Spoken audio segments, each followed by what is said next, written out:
નમસ્કાર પશુપાલક મિત્રો, હું છું ડૉક્ટર NN બઢાર અને અમારી વર્લ્ડ વેટ નોલેજમાં આપનું હાર્દિક સ્વાગત છે। આજે અમે એક એવા કેસ ઉપર આવ્યા છીએ કે આ કેસ ફિલ્ડની અંદર ઘણા બધા પ્રેક્ટિશનરોને મળતો હશે, પણ આના વિશે થોડી વિશેષ માહિતીની અત્યારે ફિલ્ડની અંદર ખૂબ જરૂર છે।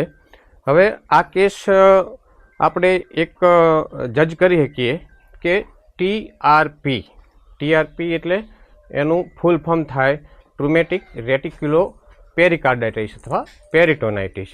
હવે આ કેવી રીતે થતો હોય છે અને આ ના થાય એના માટે આપણે શું સાર સંભાળ લેવી અને થયા પછી એનો કોઈ ઉપાય કે છે કે નહીં, ઉપાય હોય તો ઉપાય કયો છે, એના વિશે આપણે થોડી વિસ્તૃત ચર્ચા કરીશું।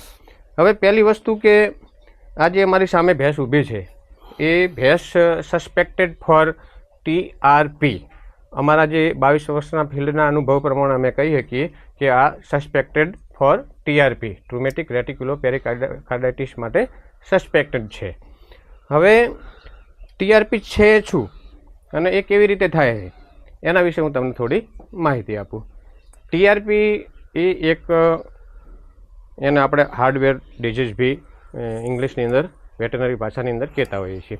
અને TRP થવાનું કારણ, પહેલું કારણ કે કોઈ પણ ભેંસ આપણી પોઇન્ટેડ અણીવાળું કોઈ લોખંડ મેટલ એના ચારા સાથે અથવા ખાંડ સાથે ખાઈ જવી અને એ એની હોજરીમાં જાય, એના જે સ્ટમકમાં જાય અને સ્ટમકના આગળનો જે ભાગ છે રેટિક્યુલમ એની અંદર જાય અને એની અંદર રેટિક્યુલમની અંદર પેનેટ્રેટ થઈ અને એ ડાયાફ્રામને ક્રોસ કરી અને સીધી હૃદય ઉપર જાય।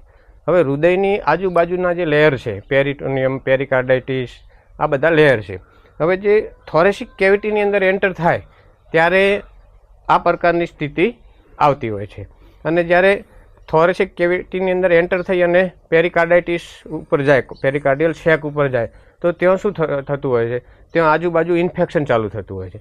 ઇન્ફેક્શન ચાલુ થાય અને આજુબાજુ રસીનો ભાગ, એબ્સેસ ને એવું બધું થતું હોય છે। હવે આના લક્ષણ શું? લક્ષણ આના શરૂઆતની અંદર તો આપણે એને જજ નથી કરી શકતા, પણ શરૂઆતની અંદર ઘણી વખત પેલું ટેમ્પરેચર આવે, હાઈ ફીવર આવે, 104.5, 105, 106 એવો હાઈ ફીવર આવે અને કોઈ કારણસર એને હાઈ ફીવર આવે અને આપણે એને ઘણા પ્રેક્ટિશનરો પાસે ફીવરની અને અનનોન ઇટિયોલોજીની ટ્રીટમેન્ટ કરતા હોય છે અને વારંવાર એને ટ્રીટમેન્ટ કરવા છતાં પણ તાવ એનો રિકરન્ટ આવે, ઉતરી જવો, આવો ઉતરી જવો, એક દિવસ મટી જવું વરે એક દિવસ પાછું થવું, એ રીતે શરૂઆતી સિમ્પટમ બતાવતું હોય છે। પછી જે એનું જે ફિશિસ છે, જે એનો પોડલો કહીએ આપણે, એનું ફિશિસ એકદમ સ્ટીકી અને એકદમ તમને ઓઇલ જેવું કે ગુંદ જેવું એનું ફિશિસ કરતી હોય અને એ થોડું પોડલો કરતી હોય છે। પછી આપણે ઘણી વખત એને મેટલ ડિટેક્ટરથી, ફેરોસ્કોપથી ચેક કરીએ તો રેટિક્યુલમ પાસ કરી અને થોરેક્સની અંદર ઘણી વખત આપણને એનું મેટલ ડિટેક્ટ થતું હોય છે થોરેક્સની અંદર। હવે રેટિક્યુલમ પાસ કર્યા પછી થોરેક્સની અંદર મેટલ ડિટેક્ટ થાય એનો મતલબ એમ થયો કે એને રેટિક્યુલમ અને એનો જે છાતીનો પડદો, ડાયાફ્રામ બે ક્રોસ કરી અને અંદર આવી ગયેલું હોય છે।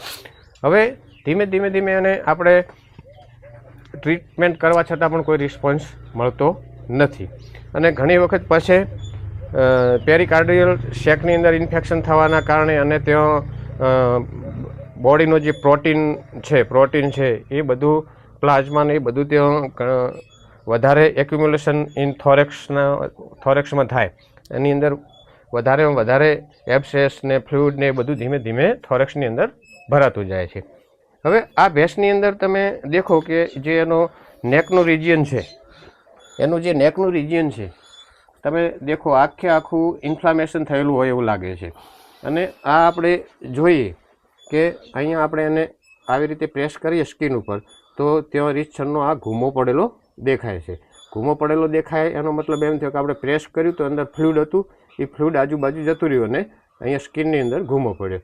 હવે તમે દેખો એની જે જીગ્યુલર વેઇન છે, એ જીગ્યુલર વેઇન, આ જે જીગ્યુલર વેઇન છે એની એ અંદરની જે જીગ્યુલર કેવિટીમાંથી નીકળી અને બહાર એકદમ પ્રોમાઇનન્ટ થતી જાય અને એક્યુમ્યુલેશન ઓફ વોટર ઇન થોરેક્સ એના જે છાતીના ભાગની અંદર આ પોણીને એ બધું એકઠું થવાથી એને શ્વાસ લેવામાં પણ ધીમે ધીમે આ તકલીફ પડતી હોય છે. હવે આપણે એને એક નીડલ મારીને જોઈએ કે આની અંદર એકચ્યુઅલી પ્યોર ઇન્ફ્લામેશન છે કે અંદર એક્યુમ્યુલેશન ઓફ ફ્લુઇડ પાણી છે કે નહીં એ આપણે જોઈએ.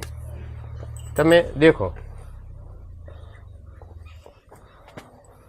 આ તમે જુઓ છો અહીંયાથી આ સબક્યુટેનિયસ એક્યુમ્યુલેશન ઓફ ફ્લુઇડ છે, બરાબર. અને આ જે સિમ્ટમ છે એ ટીઆરપી ટ્રુમેટિક રેટિક્યુલો પેરિકાર્ડાઇટિસનું મેઇન આર્યો એક સિમ્ટમ છે. અને આ એ લાસ્ટ સ્ટેજમાં આવતું હોય છે, જ્યારે બધું અંદર જે થવાનું એ બધું થઈ ગયું હોય અને એના પછી ધીમે ધીમે અહીંયા આર્યો ઇન્ફ્લામેશન અને એનો જે બ્રિસ્કિટ રિજિયન છે, નેક રિજિયન છે, અને ધીમે ધીમે એબડોમેનને પાછળ સુધી એ ટોટલ સોજો અને એક્યુમ્યુલેશન ઓફ ફ્લુઇડ પાણી ભરાતું અહીંયાથી નેક રિજિયનથી કરી અને ઠેઠ પાછળ એના ડૂંટા સુધી અને ત્યાં સુધી ભરાતું હોય છે.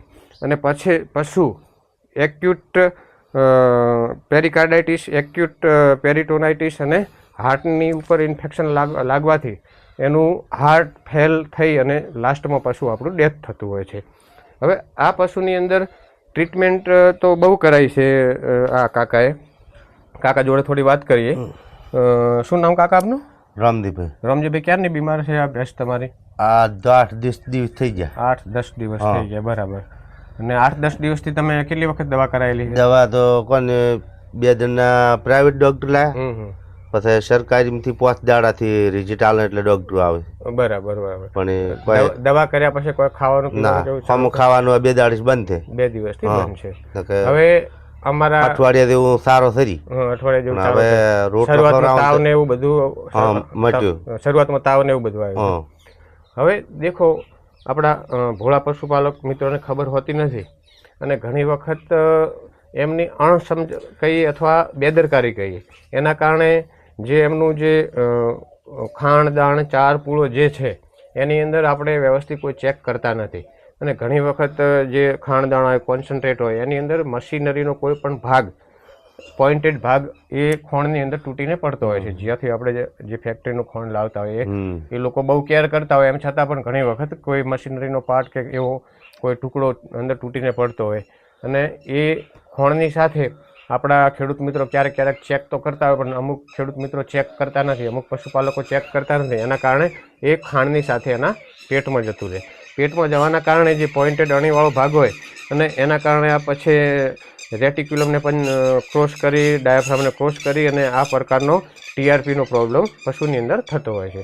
હવે ટીઆરપીનું રિઝલ્ટ શું છે? હવે ટીઆરપીનું રિઝલ્ટની વાત કરીએ તો અને એનો ટ્રીટમેન્ટ આપણે કેવી રીતે કરીએ તો ઘણી વખત ટીઆરપીમાં શું થતું હોય છે કે આપણે એને રૂમિનોટોમી કરીને જો કોઈ પાર્ટ ઓફ મેટલનો થોડો પણ રેટિક્યુલમની અંદર રહી ગયો હોય તો આપણે ઘણી વખત એને ખેંચીને રૂમિનોટોમીથી પણ નીકાળી શકતા હોય છે. હવે એને આપણે કેવી રીતે નક્કી કરવું? આ તો અમારા 20-22 વર્ષના ફિલ્ડ એક્સપિરિયન્સથી અમે નક્કી કર્યું કે આ પ્રકારના કેસ ટીઆરપી હોય અને પાછળથી અમે પોસ્ટમોર્ટમ કરતા હોય તો ટીઆરપીના જ મેટલ જ અંદરથી પોઇન્ટેડ નીકળતું હોય છે. પણ આ સસ્પેક્ટેડ ફોર ટીઆરપી છે અને આ જ્યારે પણ આવા કેસોનું પોસ્ટમોર્ટમ કરવામાં આવે તો આપણે 100% શ્યોર કહી શકીએ કે ટીઆરપી જ હતો, બરાબર. હવે આને આપણે એને કેવી રીતે ઓળખવું? તો એક તો એના બાહ્ય લક્ષણો આ ટાઈપના છે, બરાબર.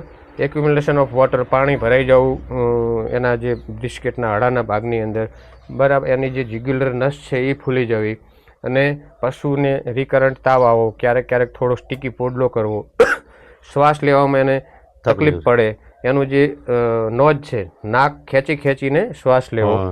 દેખો, નાક અંદર ખેંચીને શ્વાસ લેવો એ તમે બતાવો એમને. આ જે રીતે શ્વાસ નાક ખેંચીને લે એ એક આ ટીઆરપીનું એક લક્ષણ છે,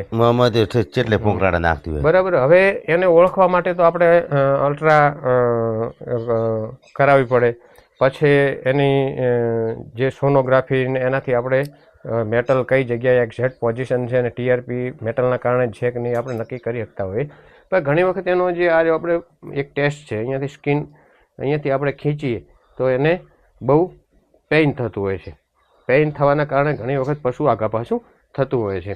બીજા કે એની ટ્રીટમેન્ટમાં આપણે એક તો રૂમિનોટોમી દ્વારા એને પેલું કરીએ કે જો થોડો પણ પાર્ટ રેટિક્યુલમમાં હોય અથવા રૂમેનમાં કે રેટિક્યુલમમાં હોય તો બાકી આનું જે